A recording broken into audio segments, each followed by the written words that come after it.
How to make video calls in Wire Messenger.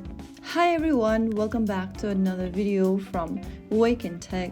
If you are on Wire Messenger and wondering how to make your first video call, then here's how you do it.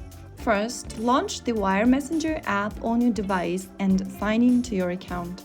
Once you're logged into the homepage of Wire, go ahead and open up a chat with a person you'd like to make a video call.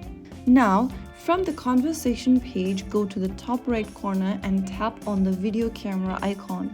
You'll then be able to call the contact. Wait until they accept your call. During the call, you can turn on and off your microphone, enable or disable your camera, switch between the front and rear cameras, or end the call by tapping the red hang up button. So that's how you make a video call in Wire Messenger. While making the video call, make sure that you have allowed camera and microphone. So that's how it's done. If you found the video helpful, don't forget to like, share, and subscribe to our channel. I will be back again in the next video. Thank you for watching.